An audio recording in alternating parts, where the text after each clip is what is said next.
Hey, what's up? Ian from Powerhouse Miniatures. This is a showcase video of a Blood Bowl Lizardmen team. So we've got 16 miniatures in total, including 4 from Fanath. So probably pronouncing that wrong, as always. It seems to be a common theme with my YouTube stuff. But like, it's 3 skinks, these 3 skinks on the left hand side, and then the Proxy from a company called Fanath. So it's Fanath. I believe it's from Spain, Spanish website, and they sell all sorts of like resin and cool like white metal miniatures for Blood Bowl. So like, I think they call it fantasy football. It's not, obviously it's not like Blood Bowl, but they make some really cool miniatures. So I'll talk about them. Overall, the Lizardmen team, I've never painted one before. Were just really cool. So like, it's exactly what you expect. You got the 2 chameleon skinks. You got 4 skinks, the 6 Saurus, and then Proxies and skinks from Fanath. So the normal team would be like 12 models, and I added the 4 in. You get 4 balls, and you get 2 coins, obviously, and the 2 team tokens. So I went for pretty much a standard like blue scheme. A really nice light blue for the skinks, a darker blue for the Saurus, red for the Proxies, and then green for the chameleon skinks.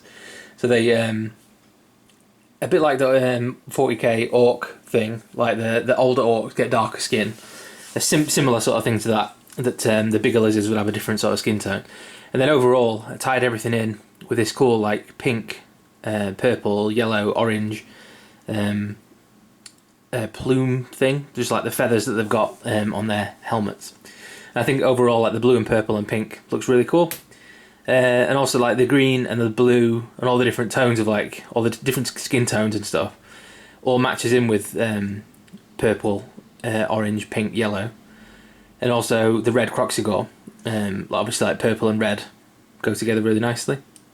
So overall I think that the purpley pink sort of like ties blue, red, green, it ties all the different colours together, and overall looks like proper nice. Well, I think so anyway. So these teams are off to Germany, which is kind of cool. The customer has called them the Guacamole Raiders. So again, kind of well, just funny, interesting team name. I believe they originally, I forget the name. It's something like Gators, I think. The standard blue Blood Bowl team. So anyway, the box, I will say, the transfers. It comes with a Croxigore transfer. So Games Workshop don't sell a Croxigore for Blood Bowl yet. I presume it's one of the big guys that I'll end up releasing at a later date. So at the moment I'm recording this, the Halfling team has been, there's a tree man basically, and the Halflings need tree men because they're really low armor value and strength and stuff. So like the 2 tree men have been previewed but not released yet. So I presume in the future they're going to release other big guys. And Forge World have got some star characters, but nothing specifically for the Lizardmen obviously yet. So eventually I presume they'll release a Croxigore, I don't really know. So this guy, the Croxigore is from Fanath, and it's basically called their Big Lizard.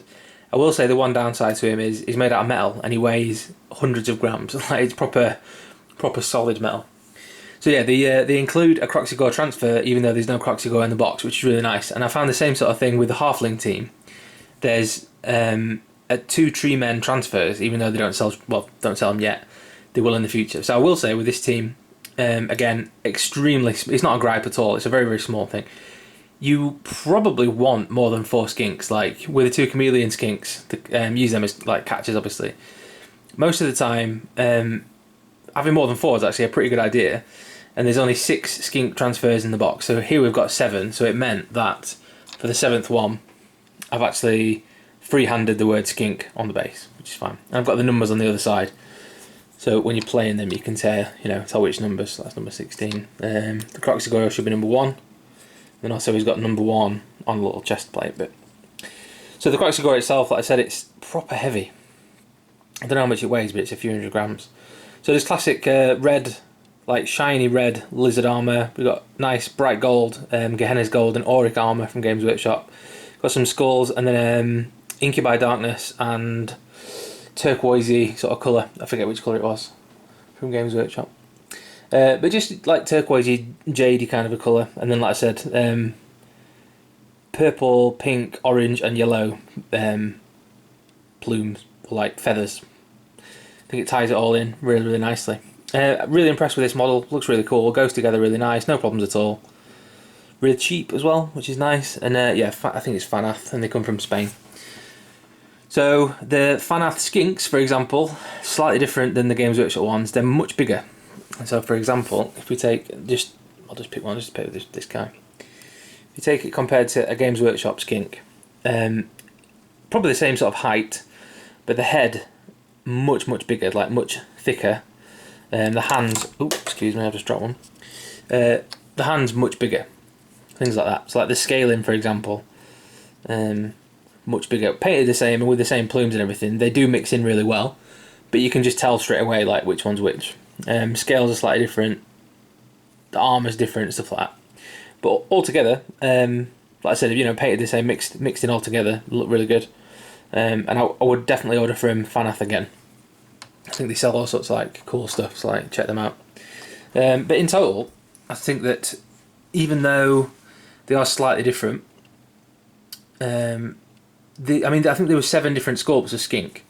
So like, I picked 3 of 7 maybe. Might sell more than that actually. But there was certainly like a selection that you could pick from. They were a little bit expensive. So I think if you are going to order from them, the big guy wasn't too bad. It was only like €10, I think, maybe slightly more. But yeah, it was like definitely going to add up if you were going to buy a full team. So for example, the Games Workshop team is about 20 quid. I think it's 22.50 for 12 miniatures. So, you know, £1.50 each, something like that. Like really cheap. And so to pay €6 or €7 each for the skink, I think their full teams are like 80 quid. So it's €80 maybe.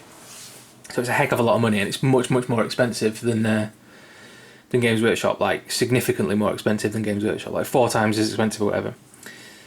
So yeah, it's definitely something to think about. But I think the big guy's probably fairly priced, because I think it's like €12-13, something like that.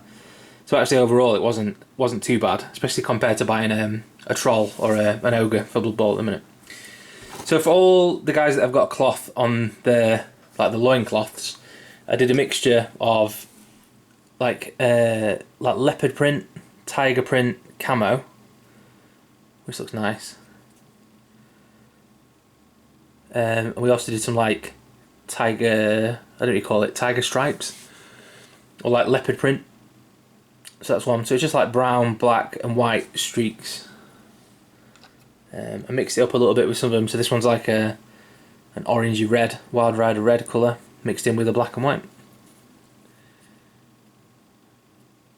Looks cool.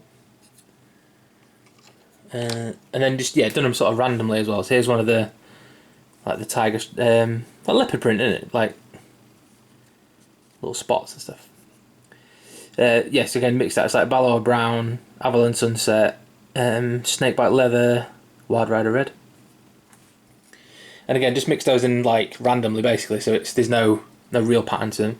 And again, another like white tiger stripe one. So I think it came out really well. Looks really cool. The chameleon skinks, yeah, I've got like the little stripe on them. With the chameleons also, I faded in like a turquoisey colour into the arms and legs. So they're mostly green, but they fade off towards the edge. Also really like the fact that he's catching the ball with the tongue as well. It's just like a nice little touch. The team tokens is just like a little idol guy. I was considering doing these in like a jade, almost like a teal colour, but then I thought the gold would look super cool in the end. The ball is like, the tokens, the coins are kind of like Mayan ruins. You know what I mean? Like some of the ancient Southern American ruin things that you'd find. These are like those sundials. I think it's ancient Mayan. Yeah, the sunstone, sundial things. So really nice. And again, I think the blue and pink just looks pretty sweet. And the ball's really cool. So like, it's a little snake hatching from the ball. And I think that was really nice. Very sweet. You know what I mean? A little baby snake. And then just 2. These balls are like empty eggs. So it's like the snake's already hatched. You know what I mean? But super cool. So that's pretty much it for the team. I was really impressed with them overall. I think the miniatures are really cool. I've not painted a Lizardmen Blood Bowl team before, so it was nice to actually paint one up.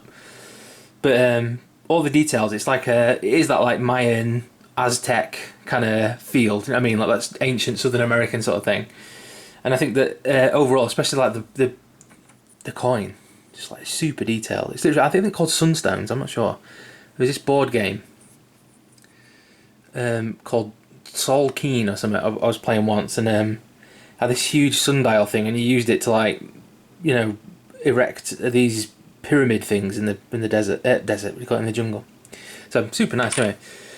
But yeah, Fanath, I would definitely recommend them. The Croxigore thing, if Games Workshop release one, awesome. But if not, you want to get one in the meantime. There's several like proxies that you can get for big lizards. And they look really good. It mixes in really nice. It's heavy as anything. But yeah, this looks super cool. So that's your lot. There's loads of pictures of this again, and as always, Facebook and Instagram. It's at Powerhouse Miniatures on Instagram and facebook.com/Powerhouse Miniatures. Alright, cheers for watching.